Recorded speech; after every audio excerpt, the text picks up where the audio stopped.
Hey guys, this is Dr. Hub. In case you haven't subscribed, please do subscribe for updates. Inverted papilloma. So inverted papilloma is also known as a TCP. That is a transitional cell.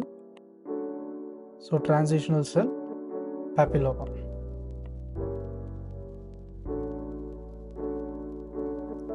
So it is also known as a Ringer's tumor. So it is also known as a Ringer's tumor or the Schneiderian papilloma, or it is also known as the Schneiderian.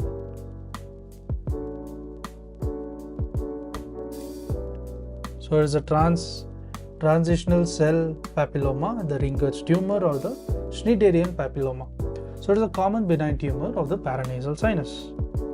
So it is common and it is benign as well. So it is common, it is benign tumor of the paranasal sinus, and it is pre-malignant conditions with 10 to 15% of chances of being malignant. So it is a pre-malignant. So there is a 10 to 15%.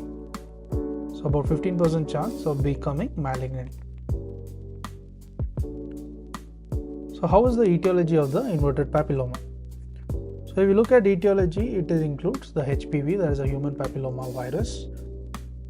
And how is the origin? The origin, it arises from the lateral wall of the nose. So there is lateral wall. The lateral wall, and this will be the lateral wall of the nose.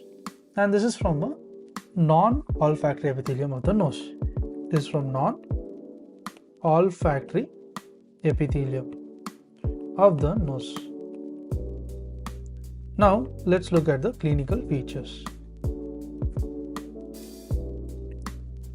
So when you look at the clinical features, it is very common in terms of men.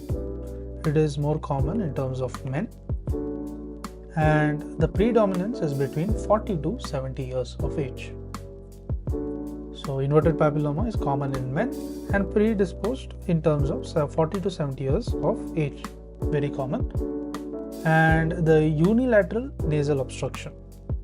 So inverted papilloma, there is a unilateral nasal obstruction. So unilateral nasal obstruction, as well as there is presence of the nasal discharge. So unilateral nasal obstruction, there is presence of nasal discharge as well as epistasis.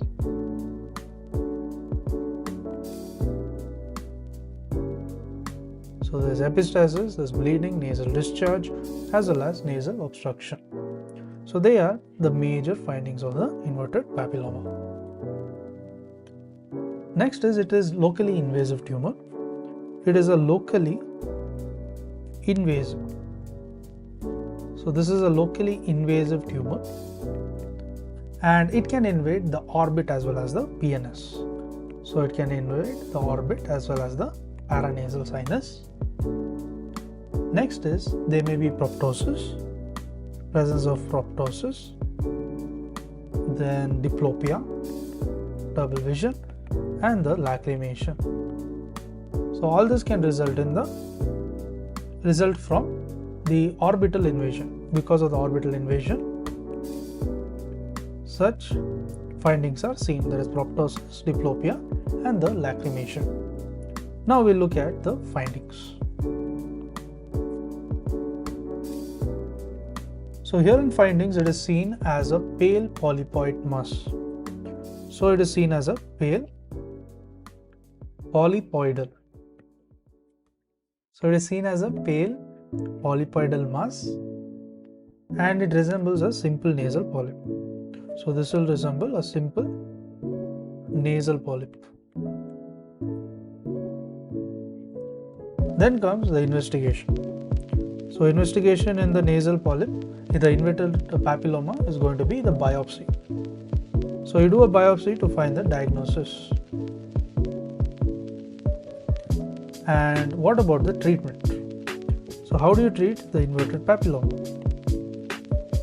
The treatment will be by the medial maxillectomy. So you do a medial maxillectomy. So there is a medial maxillectomy and this will be via the lateral rhinotomy. So this is via the lateral rhinotomy. So I do a medial maxillotomy via the lateral rhinotomy or the mid-facial deglowing approach. So there is also a mid-facial.